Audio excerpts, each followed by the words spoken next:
Assalamualaikum warahmatullahi wabarakatuh. Alhamdulillahi rabbil alamin. Allahumma salli ala sayyidina Muhammad wa alihi walhamdulillahi rabbil alamin. Teman-teman yang dimuliakan oleh Allah, alhamdulillah ketemu lagi. Insyaallah kita akan membahas tentang keutamaan membaca sholawat. Masih di kitab Tanqihul Qaul. Bismillahirrahmanirrahim. Di dalam Al-Quran surah Al-Hujurat, Allah berfirman, Innallaha wa malaikatahu yusalluna 'alan nabi ya ayyuhalladzina amanu sallu 'alaihi wa sallimu taslima. Allah dan malaikat bersolawat kepada Rasulullah. Innallaha wa malaikatahu yusalluna 'alan nabi, membaca solawat kepada Rasulullah.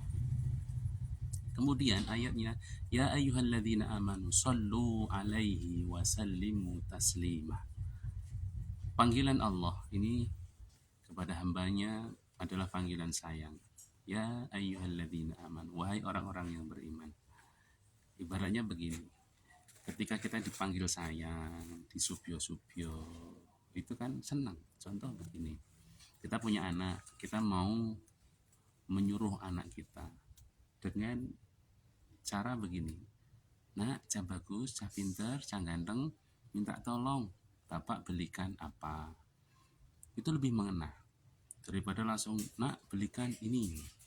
Tapi diangkat dulu, disubyo-subyo, dipuji, wahai orang-orang yang beriman. Baru kemudian sallu alaihi wa sallimu taslima. Allah perintahkan untuk membaca sholawat. Nah, perintah di sini tidak terikat waktu, kapanpun, dimanapun. Jadi kita diperintahkan oleh Allah untuk membaca sholawat. Lalu keutamaannya apa? Keunggulannya atau fadilahnya itu apa? Di dalam kitab Tanqihul Qaul ini, Rasulullah pernah ditanya kepada sahabatnya.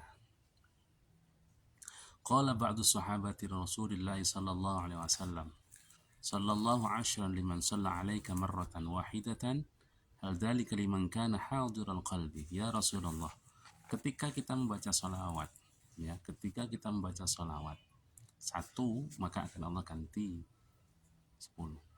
Apakah itu harus hatinya fokus, hudurul qalbi, hadirul qalbi,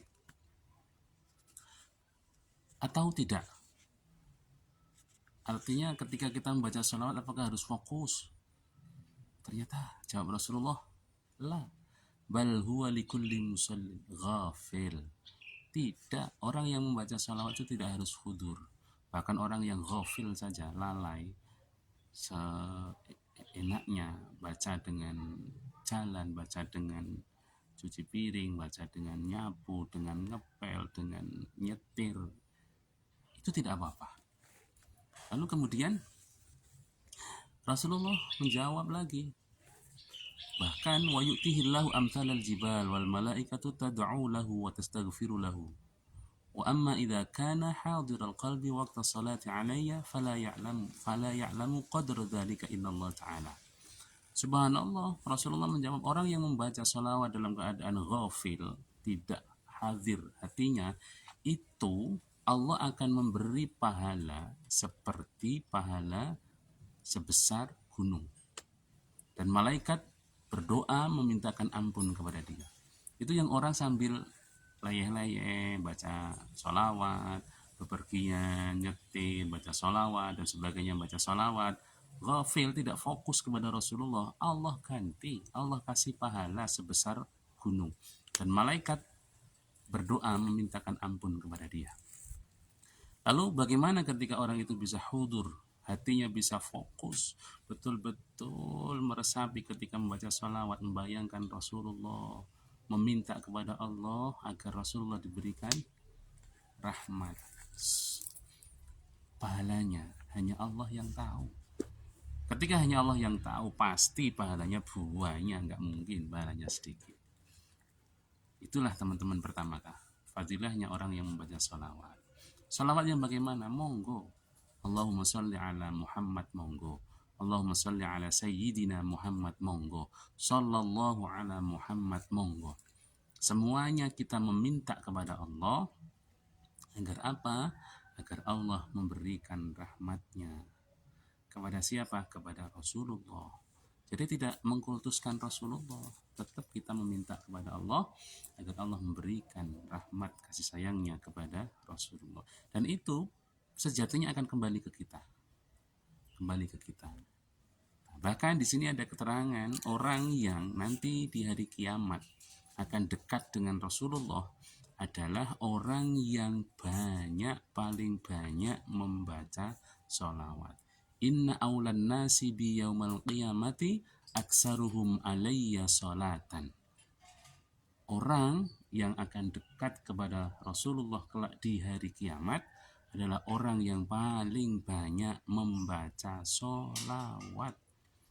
Subhanallah, sehari bisa 100, sehari bisa 1000. Karena apa yang kita baca pasti diganti, pasti dijawab oleh Allah. 1, Allah akan menjawab 10 kali. 10 akan Allah jawab 100. 100 akan Allah jawab 1000. Dan sholawat itu tidak memerlukan syarat ketentuan. Oke, tidak memerlukan syarat ketentuan. Kalau sholat kan harus wudu, menutup aurat, cuci pakaiannya, dan sebagainya. Baik ya, itu teman-teman. Insya Allah kita akan lanjut ke bagian yang kedua. Terima kasih. Wassalamualaikum warahmatullahi wabarakatuh.